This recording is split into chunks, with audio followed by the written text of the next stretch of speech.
class. Today we have lesson 5, The Secret Mailman, part 2. Okay, so it's the first lesson of part 2. Before we get into our lesson, let's look at the Bible verses that we have learned in lessons 1 and 2 and lesson 3 and 4.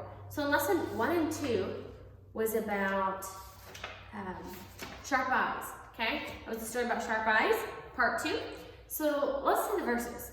Okay, so the verse for that is, remember it was like split up, part 1 had a verse and then part 2 had a verse. So let's look at that verse. The verse is, for every beast of the forest is mine, and the cattle upon 1,000 hills. Psalm 50:10. Let's say that together. For every beast of the forest is mine, and the cattle upon 1,000 hills. Psalm 50:10. For every beast of the forest is mine, and the cattle upon 1,000 hills. Psalm 50:10. And the verse for lesson 3 and 4, which was the secret mailman, part 1, thou shalt love thy neighbor as thyself. Matthew 22:39. So let's say that verse together. Thou shalt love thy neighbor as thyself. Matthew 22:39. Thou shalt love thy neighbor as thyself. Matthew 22:39. And so today we're looking at the secret mailman, part 2. And we don't have any verse for the secret mailman, part 2. So just from the secret mailman, part 1, it kind of goes with the same thought. Thou shalt love thy neighbor as thyself. Matthew 22:39. Okay, so that will be our same verse for lesson 5 and 6. Okay, because no new verse has been chosen for this lesson.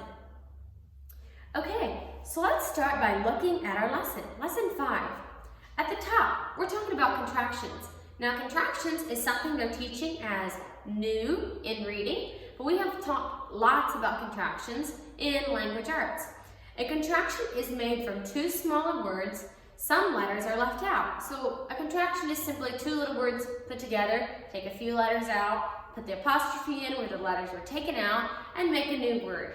So you're looking at the contraction, could not, that is, I am, and cannot. Those are all the little words. So the contraction for could not is what? Couldn't, right? That is that's, I am is I'm, cannot is can't, right? So yes, it's just talking more about contractions. So in numbers 1 through 4 it says, we couldn't think of anything else to do. Couldn't means, and you're supposed to write the 2 little words that couldn't, what 2 words is couldn't made of? So you look at it up in that box, could not, that is, I am, or cannot. What the contraction couldn't is made up of the 2 words what? You decide. I'm going to try to help other sick people. I'm means, and you write the 2 words for the contraction I'm. Okay? So that's simply how you do the first part. On top of the next page is part B. Circle the word that answers the question. So it asks you a question, and you circle the correct answer. Then you have your verse, thou shalt love thy neighbor as thyself, Matthew 22:39. We've already said that together. So practice that a little bit, say that to somebody, and have them put their signature in that triangle so we know that you have said it. If we obey this Bible verse, we will do some things to others. If we obey the Bible verse, we will do some things to others. But there are some things that we will not do. So, love thy neighbor as thyself. It says there's some things that we will do and some things that we don't do. What does that mean? It simply means that we'll do good things to others, but we will not do unkind things to others, right? So we'll do only the good things. Part D, top of the next page, match the homophones. Now, do you remember what the word homophones mean? Let's say the word homophones together. Homophone, homophone, homophone, homophone. Remember that homophones are 2 words that sound exactly alike, but they're spelled differently and they have different meanings. So you draw lines to connect the 2 homophones. They're words that sound exactly the same. If you'd hear them, they sound exactly the same, but they're spelled differently and they mean different things. Part E, we remember. Circle the word that tells what belongs to the underlined word. So these are talking about possessive words or ownership words.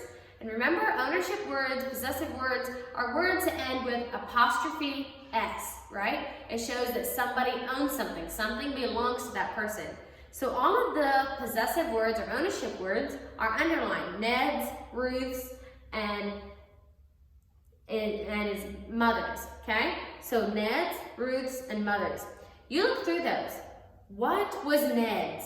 What was Ruth's? And then what was mother's? Read the sentence and then ask yourself, what was Ned's? And then what was Ruth's? And then what was mother's? And you circle the one word that tells what was theirs. Part F, underline the one in each set that is more important to learn.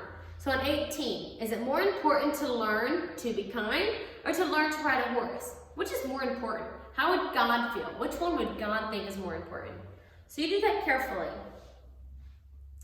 Okay. The setting of part 2, this is talking about your story, The Secret Mailman, part 2. The setting of part 2 of the story is the same as part 1. Do you think the problems are still the same? Will Ruth find out who the secret mailman is in this part of the story? And what kind of gift might fit in a box? So if you look at your story in your picture, it shows you a picture of a box. What do you think might fit in that box? What do you think she's going to get in that box? So you read your story about the secret mailman part 2, okay? You need to read that to somebody and practice good oral reading. Use good expressions and make sure you read all the words correctly. Don't have to back up and keep rereading, okay? Just read it nice, smoothly. And yeah, really practice reading. Check over your work. Do your work carefully. Make sure it's all written neatly. And make sure you read all the directions, did everything correctly. And that is all for reading class.